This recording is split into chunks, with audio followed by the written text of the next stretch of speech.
ड्रामे का सबसे बड़ा flaw drawback is casting, very weak casting. और ये मेरे ख्याल में इस्लामाबाद में शूट नहीं होना चाहिए था। अगर ये कहीं और लाहौर कराची में होता है, इनको बहुत सारे एक्टर्स बहुत सारे मिल जाते, तो इस्लामाबाद में थोड़ा शायद मुश्किल भी होता है। जो लोकल एक्टर्स वहाँ हैं भी वो उस चीज़ में एडजस्ट नहीं कर। राइटर और डायरेक्टर के बीच में मुकाबला है कि कौन सबसे ज़्यादा सीन को ख़राब करेगा। कहीं कहीं राइटर जीत जाते हैं, कहीं डायरेक्टर नंबर ले जाते हैं। तो डायरेक्शन की बात कर रहे हैं। हाँ, तो वही मैंने कहा, दोनों में मुकाबला है। जहाँ राइटर ने थोड़ी सी मेहनत किया ना, वह डायरेक्टर ने कमाल कर दिया। तो उनकी दुश्मनी थी आपस में। जब डायरेक्शन वीक हो, स्क्रिप्ट वीक हो, तो अच्छा एक्टर भी जो है मारे जाते हैं। और इसके पास वो कैरेक्टर, जो फैसल के पास कैरेक्टर का एक एज है कि उसकी एक अपीयरेंस है, उसका एक गेटअप है। इसके पास गेटअप की एडवांटेज नहीं है। बीइंग प्लेन योर सेल्फ, उसमें कमाल दिखाना, आपके पास लाइंस ना खत्म, मुश्किल है, बहुत मुश्किल है। Nothing to play with. इस डायलॉग पे क्या कहेंगे जब बाप आके बेटो कहता है पप्पू? मैं वही, पता ना, लव स्टोरीज ऐसे नहीं इसका नाम मैंने रखा। हर सीन में कोई ना कोई अजीबो गरीब बात है। दादे का ग्रैंड चाइल्ड को कहना मेरा पप्पू बच्चा नहीं, पप्पू बच्चा। कल तुमने पप्पू बच्चा बन के जाना है, बन के जाना है। उसके बाद वो उसको वैसे भी कहता है मेरा पप्पू बच्चा। अब आप प्लीज़, इसका डिक्शनरी में तो कोई मीनिंग नहीं है, लेकिन आप आम सड़क पे किसी से पूछ लें तो इसका मतलब अच्छा नहीं है। हमारे यहाँ ये कुछ सही खानदानी कम्युनिकेशन नहीं है। हमारे यहाँ खानदानी पप्पू नहीं होते। मतलब ये एक अच्छी टर्म नहीं है हमारे यहाँ पप्पू खानदानी नहीं, पप्पू बच्चा, इसके साथ बच्चा अगर लगा, अच्छा सिर्फ पप्पू भी नहीं बोलना चाहिए, लेकिन बच्चा तो बिल्कुल नहीं। हमारे यहाँ ना इसको एक बहुत, हमारे यहाँ तो नहीं, सॉरी मेरे यहाँ नहीं, बट जनरली स्ट्रीट लैंग्वेज है, इसका अच्छा मतलब नहीं है। और ये घर में तो, और दादा तो लास्ट पर्सन होगा जो ग्रैंड चाइल्ड को कहेगा मेरा पप्पू। कल इन्वेस्टर से मिलना है, पप्पू बन के जाना है तुमने, पप्पू बच्चा। इसीलिए तो अब सब रौनक से उल्टी बातें कर रहे हैं, क्योंकि वो तो पप्पू बच्चा बना है, तो इसलिए उसको बोल्ड फिल्मों की भी ऑफर आ रही है, एंटरटेनमेंट की भी ऑफर आ रही है। तो रौनक का ये जो गलत इमेज हुआ है, ये दादाजी की वजह से हुआ है। तो दादाजी ने उसको कह दिया तुम एक पप्पू बच्चा हो। खोलू आँख। तो मेरे पास जज साहब दलीलें मौजूद कि क्यों ये इसका नाम शिकार नहीं होना चाहिए। नंबर है, नंबर बाद में दूंगी, पहले तफरी हो जाए। क्यों जी, इस ड्रामे का मकसद ही तफरी फन था, क्योंकि ये असद ने कह दिया कि यार आप लोग फन करते हैं या करवाते हैं। क्या था? अच्छा, उसके बाद हो गया एकदम, रौनक को समझ आ गई, मुझे भी समझ नहीं आई, उसको समझ आया क्या बदतमीजी कर रहे हैं, ये क्या बकवास कर रहे हैं, क्या बकवास कर रहे हैं। उसके बाद उसने जो अगला जो जुमला रेडी रखा हुआ था ना, कि अगर आगे से बुरा रिस्पॉन्स आए तो हम जो है ना जिम्मेदार हैं, और हम जब जमीन बोते हैं तो उसमें जो कंकर निकल आते हैं ना, तो कंकर को निकालते, कंकर की टेस्ट कर रहा था, तुम कंकर नहीं, तुम पत्थर नहीं हो। And then dialogue. क्या मतलब था इस बात का? You tell me. Basically he was saying कि I'm testing you by saying that. Basically वो यही कह रहा था ना कि मैं तुम्हें टेस्ट कर रहा हूँ, क्या कहते, ताकि पत्थर तुम निकाल दे।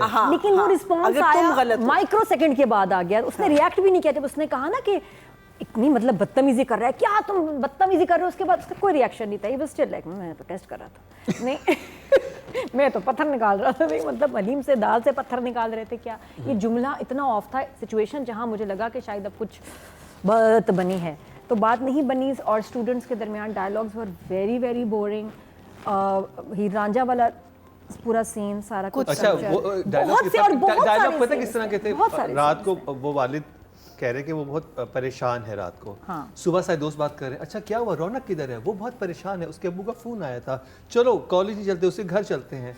और नाइस आइडिया, उसके घर चलते हैं। यस, उसके घर चलते हैं। क्या डायलॉग है? रौनक और जो हॉस्पिटल में जो उसके पीछे ही पिट रही है, रो रही है, वो भी क्लियर नहीं हुई बातें। रौनक को उन्होंने बहुत एक दिखाना चाहिए था ऐसा हीरो मटेरियल, उसकी लाइंस उसकी स्ट्रांग होनी चाहिए थी, नहीं समझ आया। तो it was, the script was very very weak, the story is very very weak.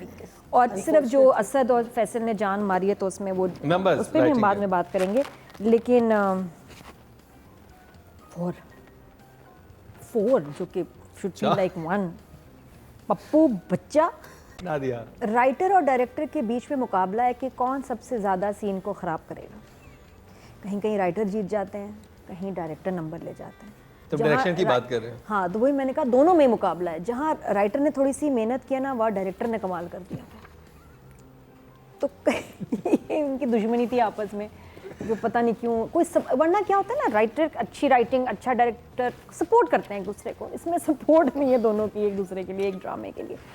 तो जो कैरेक्टर फैसल ने मेरे ख्याल खुद बनाया, जब उसने अपना कैरेक्टर पढ़ा होगा उसको अच्छा लगा होगा कि इसमें स्कोप है। आई डोंट थिंक सो उसको कास्टिंग का आइडिया होगा। इसका ड्रामे का सबसे बड़ा flaw drawback is casting, very weak casting. और ये मेरे ख्याल में इस्लामाबाद में शूट नहीं होना चाहिए था। अगर ये कहीं और लाहौर कराची में होता है, इनको बहुत सारे एक्टर्स बहुत सारे मिल जाते हैं। तो इस्लामाबाद में थोड़ा शायद मुश्किल भी होता है, जो लोकल एक्टर्स वहाँ हैं भी वो उस चीज़ में एडजस्ट नहीं कर रहे। मुझे लग रहा था कि अगर यही दिखाते कि अगर आप गोजर खान और वो इलाके के लोग दिखा रहे हैं, आप उनको उन्हीं के इलाके में लोकेट करते हैं। मुल्तान में एक कोई ऐसी एकेडमी खुल गई है जिसमें कुछ क्रिएटिव लोग हैं, कुछ करना चाह रहे हैं, उनका उस तरह का गेटअप वगैरह दिखाते, बिल्कुल रॉ दिखाते हैं उन लोगों को, वो कुछ कोशिश कर रहे हैं, कोई इन्वेस्टर आ जाए, कोई चीज़ क्रिएट करना चाह रहे हैं, वहाँ के जो लोग हैं वो एंटरटेनमेंट इंडस्ट्री में समझते हैं। परेशान हो रहे हो, छोड़ो। हाँ, और इस्लामाबाद में लोग एक्टर्स फिर मंगवाते हैं दूसरे सिटी से, तो फिर बजट आपका बढ़ जाता है। तो उन्होंने लोकल टैलेंट लिया जो अनफॉर्चुनेटली इम्प्रेस नहीं किया। Even in the main roles, चाहे वो डायरेक्टर ने जो हीरो लिया है, जो ग्रुप है, ना डीवा है ना स्टड है, और ना उनको वो ट्रीटमेंट दी गई है। जब वो अपना फ्रेम भी बनाता है तो आके वो हीरो अपने हल्की लाइंस बोलता है।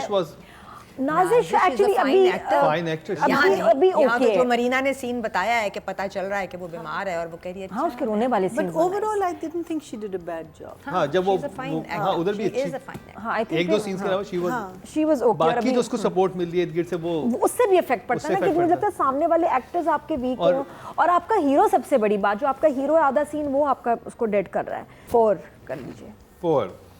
अच्छा जी, ऑडियंस ने जो वोट कास्ट किए हैं डायरेक्शन कैटेगरी में, वो टोटल किए 12,200, और शिकार की डायरेक्शन के हिस्से में आए हैं 366, 3% बनते हैं, 0.3 मिले हैं इनको 10 में से। नादिया, आई विश क्लैरिटी आती कि क्यों उससे सब नफरत कर रहे हैं, तुम्हारी वजह से हुआ, इतनी दोस्ती थी एक ज़माने में। वो तो आगे कहानी खुलेगी। बट फर्स्ट में मिस्ट्री ठीक है, सेकंड तक खुल जानी चाहिए बातें। इतना नहीं है सब्र, क्योंकि फिर आपका इंटरेस्ट ही ख़त्म हो जाता है कि what is going on. College का बहुत टाइम वेस्ट हुआ। अगर क्योंकि मैं नाज़र अच्छी लग रही है सीरियस सीन्स में, तो वो उसको मुद्दे पे आ जाना चाहिए था डायरेक्टर और राइटर को सेकंड में कि क्या हुआ है। जब डायरेक्शन वीक हो, स्क्रिप्ट वीक हो, तो अच्छा एक्टर भी जो है मारे जाते हैं, और उसके पास वो कैरेक्टर जो फैसल के पास कैरेक्टर का एक एज है कि उसकी एक अपीयरेंस है, उसका एक गेटअप है। इसके पास गेटअप की एडवांटेज नहीं है। बीइंग प्लेन योरसेल्फ, उसमें कमाल दिखाना, आपके पास लाइंस ना हो, ख़त्म, मुश्किल है, बहुत मुश्किल है। Nothing to play with. तो आप एज योरसेल्फ चल रहे हैं, फिर फजूल से लंबे लंबे आपके कॉमेडी के लाइंस जो है फ्रेंड्स के साथ चल रही हैं, और आपके रिस्पॉन्स वीक है और आपका हीरो वीक है, तो क्या निकल के आएगा। जितने इसके सोलो हैं ना सीन्स, एक्चुअली वो अच्छे हैं, बिकॉज उसमें कोई दूसरा एक्टर ख़राब नहीं कर रहा है इसके सीन्स को। तो आगे जाके आई थिंक जब इसका असद और फैसल के साथ टकरा होगा और सीन्स होंगे, तो then the performance will come out more. तो अभी के लिए नंबर कितने हैं? अभी के लिए 5.5 चलो 5.5। Okay, job Nadia. शिकार ड्रामे का एंकर ड्राइवर फैसल कुरैशी ही है। उसको जब आप प्रोमो में देखते हैं तो कितना प्रॉमिसिंग सा एक फील आती है ना, कि यार ये होगा ड्रामा, ये आ रहा है ग्रीन पे, देखना है। और अगर ये जो व्यूज़ इसको आएंगे फैसल की वजह से, number I will give him for his getup, look and dialogue delivery 8। Audience ने जो टोटल वोट कास्ट किए हैं मेल कैटेगरी में, वो 13,300 किए हैं, और शिकार से फैसल कुरैशी के हिस्से में आए हैं। Any guess? आई थिंक कम से कम 1,000 तो होने चाहिए। 399। हाँ, बस 3% बने हैं, इनको भी 0.3 ही मिले हैं, क्योंकि नया ड्रामा अभी ऑडियंस ने देखा नहीं, तो वोटिंग में भी आगे नहीं आ सका। बट आगे देखते हैं कि आगे इस ड्रामे में क्या होता है। तो ये जी शिकार का रिव्यू कंप्लीट हुआ।